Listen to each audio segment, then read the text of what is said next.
Welcome back to Friday Night Sports. I reported on this last week, got a note in about something special like Kurt LeBlanc, a senior to be at South Terrebonne High School, is doing. And I'm going to read straight from the release that we got so that it is very well understood to you. Kurt LeBlanc, an 18-year-old from Berg, Louisiana, needs your help. He is in a seniors honors program over at South Terrebonne High School is doing his senior project. Kurt's project has to be a paper followed by a product. In September of 2008, if you will remember, Kurt had a series of strokes, robbing the 4.0 student, then a football and baseball player, of even the slightest movements. The Grant-A-Wish Foundation, Troop C, later sent Kurt and two of his brothers to see the Saints win the Super Bowl. That was 2 years ago, obviously. It was a dream come true for him, and he will always be extremely grateful. So, for his senior project, he is holding a raffle.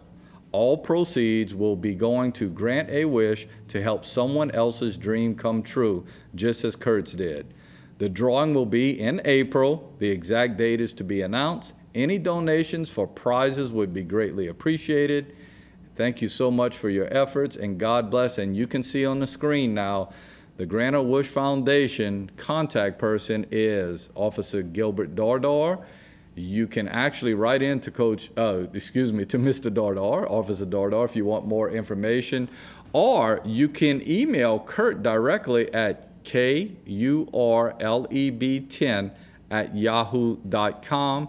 and find out exactly the things they're looking for a raffle. So if you have something, whether it be an ice chest, rod and reel, anything, he is going to raffle it off as a business venture, and he is going to give that money back to the Grant-A-Wish Foundation so that they can send others who are in the same situation he was in as far as making a wish come true. And Kurt's just a special kid. He is there every day at South Terrebonne. He is working hard to get better. I know his mom gets him from class to class, and the teachers that I know over there that work with Kurt say he is a wonderful student.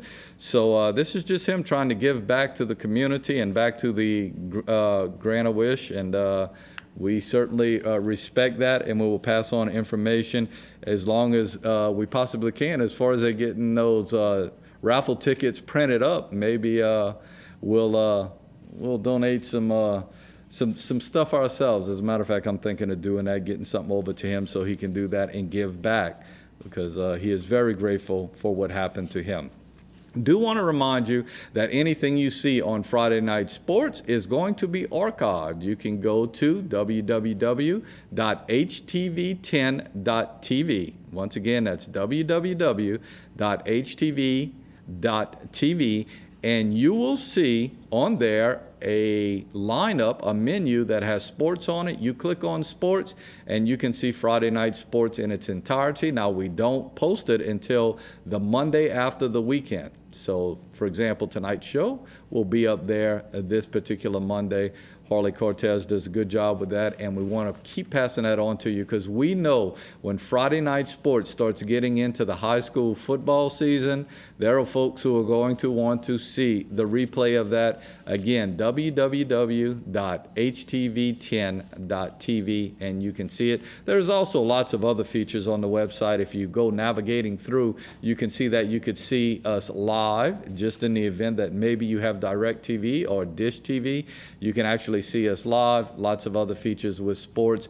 We have the college schedules up there. We have the high school schedules up there. So if you're ever not quite sure who's going to be playing on a given Friday night, bookmark our site. And then you can just go to it, click on the high school schedules, and you can get all of those high school schedules at the snap of the mouse. Just a click of the mouse and you have it. Back to the New Orleans Saints for just a segment. There are a lot of people who are really interested in when you can go see them practice, and a lot of people did not know that there are a lot of open dates to the public. Well, obviously this morning at 8:50 it was open to the public. Tomorrow morning, Saturday, if you're watching us live on Friday night, don't have a lot to do on Saturday morning, They're back on the practice fields at 8:50. It is open to the public. 8:50 to 11:30 tomorrow. They will not be in pads now, so you won't see a lot of action, but you will see the guys on the field. A lot of the free agents you won't see also. As a matter of fact, I'll run down those names for you in a little while, because whether you signed as a free agent or you're waiting to sign as a free agent, you can't go back in until the union situation is ratified. So you probably won't see those guys on the field till maybe next Thursday.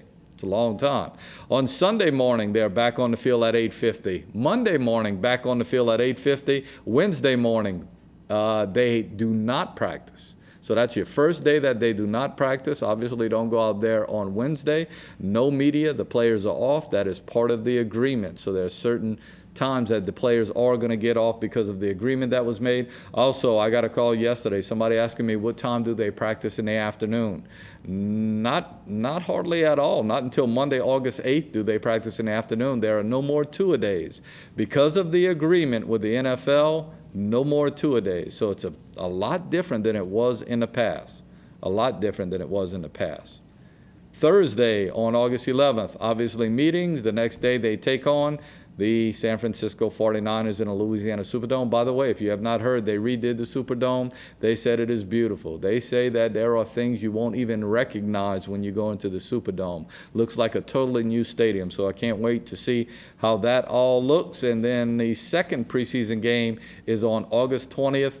We'll get to see them on TV because they'll be taking on the Texans at Reliant Field. Remember, in days past, they would always practice with the Texans once a year.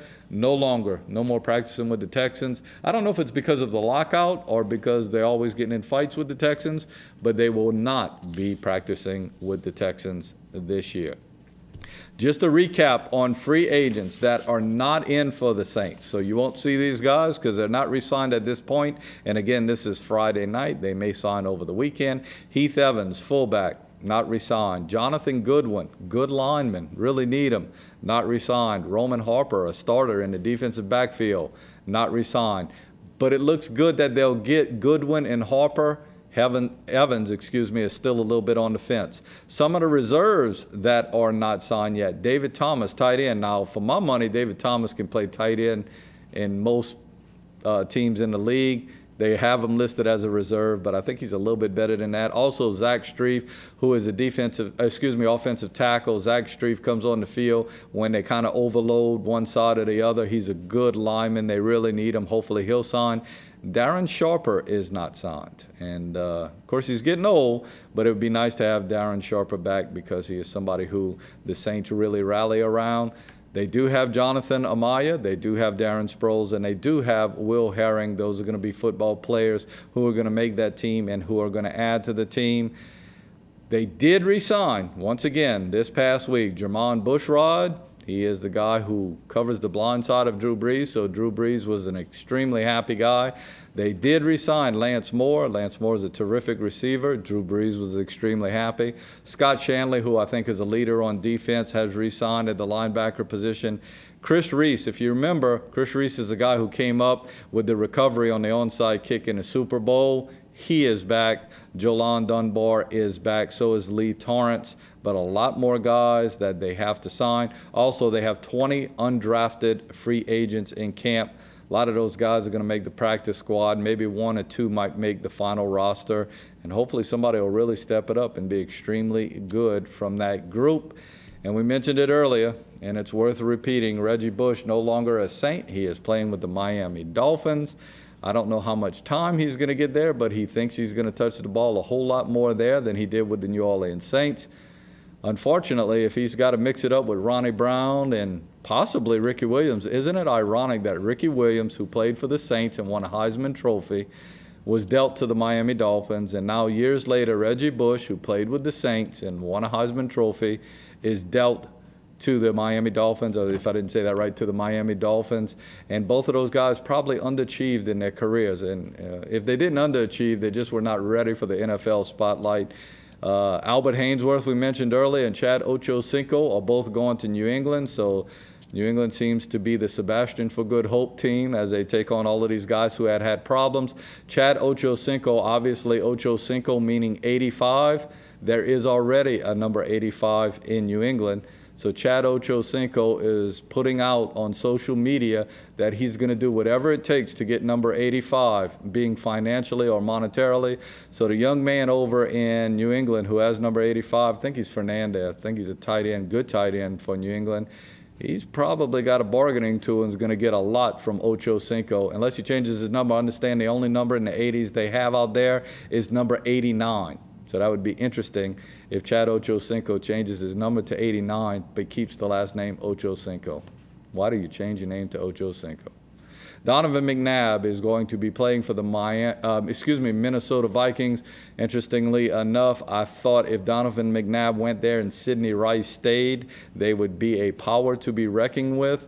But not going to happen. Sidney Rice is going to Seattle, so Sidney Rice is not going to be around. I think he's one of the better receivers in the NFL, but he decided not to stay in Minnesota. And, of course, we mentioned earlier, Randall Gay was released. The LSU product is not going to be playing for the Saints. He was here in Thibodaux just a couple of weeks ago with the big pro combine camp. Hopefully he catches on somewhere. And we only have about a little bit over a minute left. I did want to leave this. This is a tweet that Reggie Bush sent out when dealt to Miami, and I thought it was a pretty classy move by him. He says, "Change is never easy, but I look forward to building something special in Miami and can't wait to embark on this new journey. To the city of New Orleans, I will always have a place in my heart. For you, I love you guys. You are my family, and I will never forget the good times. I wish the New Orleans Saints the best of luck, and I will always be a fan." I bet you won't be a fan if they meet up in the Super Bowl. The team, coaches, and fans of New Orleans will be deeply missed. So a very classy thing for him to do. He's a guy who kind of 50-50 in our area of whether we wanted him back or not wanted him back.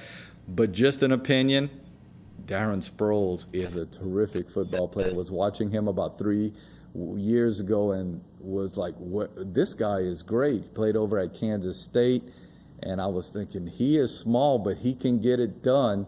He is that kind of guy, that little burst that we thought we were going to see from Reggie Bush. So I'm glad he decided to come here. 4 years. We signed a 4-year contract. If he can stay healthy, I think we'll be in pretty good shape. That's about it for Friday Night Sports. Next week, we'll be talking more Saints, more NFL, more collegiate football, more high school football. Mike Detillier is scheduled to be on with me. That's always fun. Hopefully, he'll make it because he has a very busy schedule, but he said he'd be able to come in, and we'll talk football, football, football.